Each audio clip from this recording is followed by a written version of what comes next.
Madrid Open for the third time, an unprecedented third time in the women's game, and with a double fault. It happens. It's a shame it ends like that.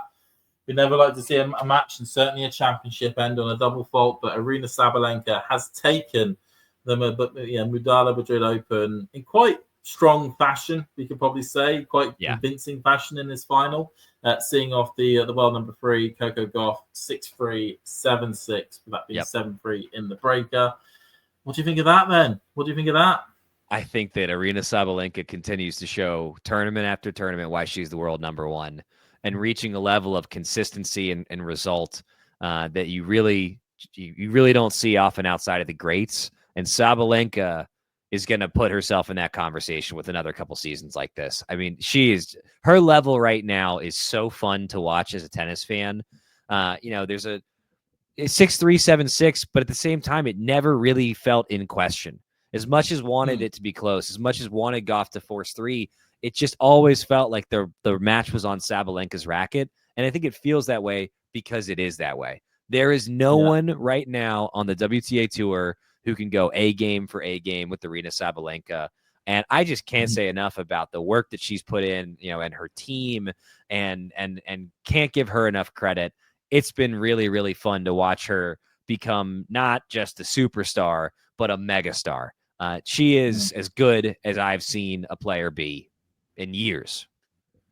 And she's getting out the Polaroid. Lovely work there. I couldn't agree with what you're saying there.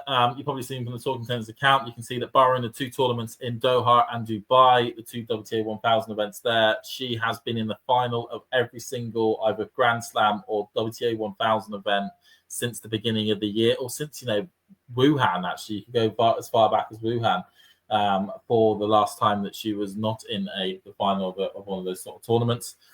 And it's just been domination from Sabalenka. And again, she's got her sights set, as you would probably, I don't think it's out of the question to suggest that she is currently making herself the favourite for Roland Garros. I know that the big question is going to be Rome, to see if she can get either win Rome or at least beat Iga Swiatek at Rome to really make that sort of statement.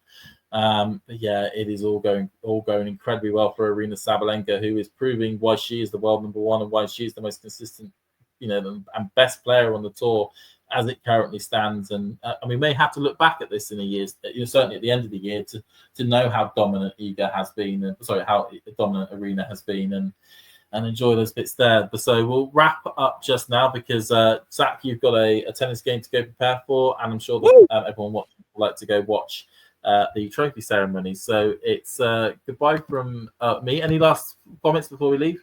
Yeah, I just want to say, as always, to the chat, thank you all so much for keeping us company, for any questions you had, for speculations, ruminations, ramblings, comments, concerns, all of that.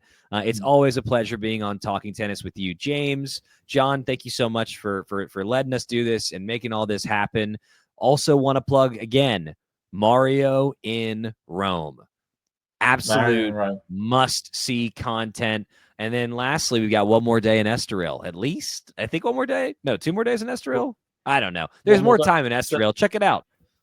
Certainly 1 more day in Estoril. And you could plug about Mario and whatnot. Do make sure that you tune into WTA Weekly, where Nick and co will go through what this means potentially for Roland Garros in a little bit more detail. I'm sure everyone will be curious as to Nick's thoughts about how this shapes up for the second Grand Slam of the year. And goodbye. Thanks, everybody.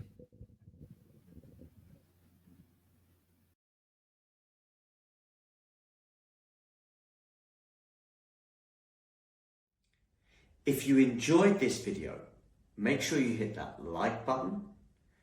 Don't forget to subscribe and click that notification bell so you don't miss out on all things tennis.